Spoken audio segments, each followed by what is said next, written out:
ആവശ്യ സമയത്തൊക്കെയും ദൈവത്തിനോട് നമ്മൾ പ്രാർത്ഥിക്കുകയും ദൈവത്തെ മഹത്വപ്പെടുത്തുകയും നമ്മൾ ദൈവത്തെ ആരാധിക്കുകയും ആവശ്യ സമയങ്ങളിലൊക്കെ ദൈവത്തിനോട് നമ്മൾ കൂടുതൽ അനുഭാവം കാണിക്കുന്ന ഒരു സാഹചര്യമൊക്കെ നമ്മുടെ ജീവിതത്തിൻ്റെ അകത്തിൽ ഉണ്ട്. ഇരുൾ അടഞ്ഞ വഴികളിൽ തിരുനാളമാകുവാൻ ഇന്നത്തെ ചിന്ത.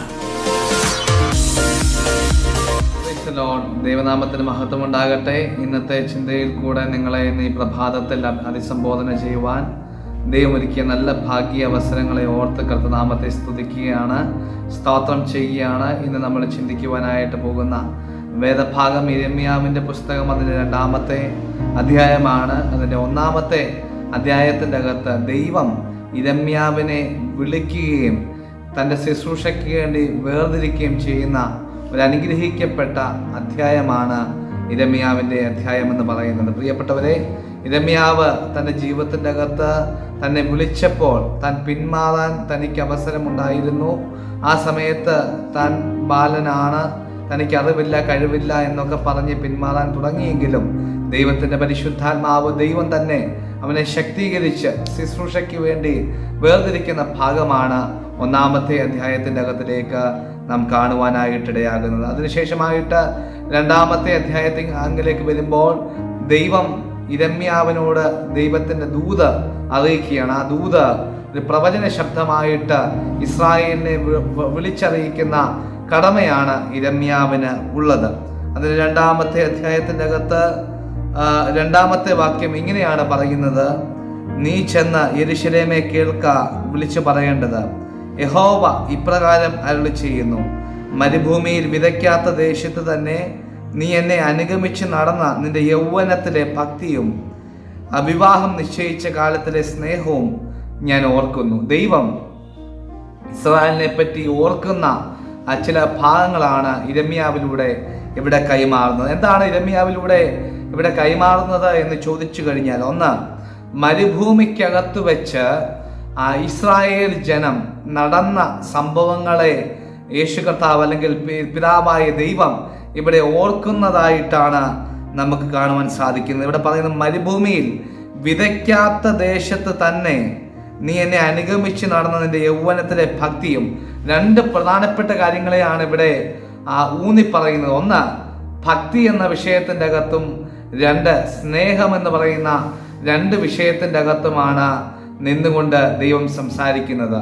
എന്തുകൊണ്ടാണ് ഇവരുടെ ഭക്തിയും ഇവരുടെ സ്നേഹവും നഷ്ടപ്പെട്ട് പോകുവാനായിട്ട് ഇടയായത് എന്ന് ചോദിച്ചു കഴിഞ്ഞാൽ, അവരുടെ ജീവിതത്തിൻ്റെ അകത്ത് വ്യാപരിച്ച പാപത്തിൻ്റെ സ്വഭാവങ്ങൾ, വലിയ പാപത്തിൻ്റെതാകുന്ന അകൃത്യങ്ങൾ, ദൈവത്തെ വിട്ടുകളഞ്ഞ് ദൈവത്തെ മറന്നു കളഞ്ഞ് ദൈവത്തിന് വേണ്ടി ജീവിക്കുവാൻ ഇറങ്ങിത്തിരിച്ച ജനം ദൈവത്തെ മറന്ന് ദൈവത്തെ വിട്ട് മടങ്ങിപ്പോകുന്ന ഒരു സ്ഥിതിവിശേഷണമാണ് യിരെമ്യാവിൻ്റെ പുസ്തകം 2-ാമത്തെ അധ്യായത്തിൻ്റെ അകത്ത് നമുക്ക് കാണുവാൻ സാധിക്കുന്നത്. ദൈവം പ്രവാചകനിൽ കൂടെ ജനത്തോട് സംസാരിക്കുമ്പോൾ ഇങ്ങനെയാണ് പറയുന്നത്. ഇവിടെ പറയുന്നത് പോലെ, മരുഭൂമിയിൽ വിതയ്ക്കാത്ത ദേശത്ത് തന്നെ, അതായത് ഇസ്രായേൽ മക്കൾ 40 വർഷക്കാലം മരുഭൂമിക്കകത്തിൽ കൂടെ സഞ്ചരിച്ചു വന്ന ആ സമയത്ത് അവർ പല സമയത്ത് പിറുപിറുത്തുവെങ്കിലും ദൈവത്തിൻ്റെ കൂടെ അവർ ചേർന്ന് നടന്നതായിട്ട്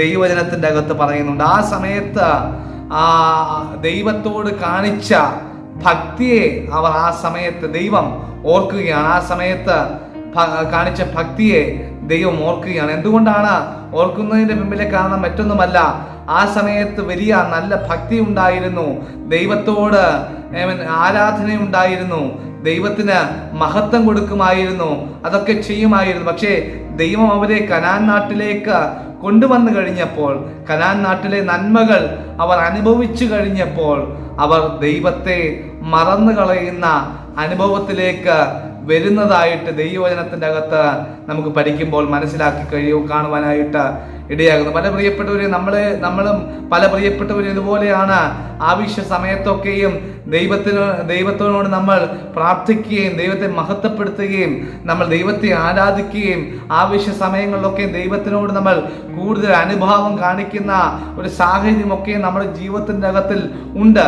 പക്ഷെ ദൈവത്തിൽ നിന്ന് നന്മ അനുഭവിച്ചു കഴിയുമ്പോൾ, ദൈവത്തിൽ നിന്ന് അനുഗ്രഹങ്ങൾ അനുഭവിച്ചു കഴിയുമ്പോൾ പലപ്പോഴും ആ ദൈവത്തെ മറന്ന പോകുന്ന പല പ്രിയപ്പെട്ടവരും നമ്മളുടെ നടുവിൽ തന്നെയുണ്ട്. അതിൻ്റെ മധ്യത്തിൻ്റെ അകത്ത് നിന്നുകൊണ്ട് ഇരമ്യാവ് പറയുന്ന ദൈവിക ശബ്ദം എന്ന് പറയുന്നത് ജനമേ മടങ്ങി വരിക എന്നുള്ള ദൈവിക ശബ്ദമാണ് ഇരമ്യാവിന് പറയുവാനുള്ളത്. പ്രിയപ്പെട്ടവരെ, ദൈവത്തിന്റെ പരിശുദ്ധാത്മാവിനോട് ഇന്ന് ഈ പ്രഭാത സമയത്ത് നമ്മളോടും പറയുവാനുള്ള ദൈവിക ശബ്ദം എന്ന് പറയുന്നത്, നമ്മൾ ഒരുപാട് നന്മ അനുഭവിച്ചു, ദൈവത്തെ മറന്നു കളയാതെ ദൈവത്തിലേക്ക് മടങ്ങി വരുവാൻ ദൈവത്തിന്റെ പരിശുദ്ധാത്മാവ് നമ്മളെ ഈ പ്രഭാതത്തിൽ ഓർമ്മിപ്പിക്കുകയാണ്. അത് മാത്രമല്ല, രണ്ടാമതായിട്ട് പറയുന്ന കാര്യമെന്ന് പറയുന്നത് ദൈവത്തോടുള്ള സ്നേഹമാണ്. ഇവിടെ പറയുന്ന ഒരു പ്രധാനപ്പെട്ട പോയിന്റ്, വിവാഹം നിശ്ചയിച്ച കാലത്തിലെ സ്നേഹവും ഞാൻ ഓർക്കുന്നു. അതായത് ഒരു പുരുഷൻ ഒരു സ്ത്രീയെ വിവാഹം നിശ്ചയം ചെയ്തു കഴിഞ്ഞാൽ ആദ്യ സമയത്ത് ഉണ്ടാകുന്ന ഒരു സ്നേഹമുണ്ട്.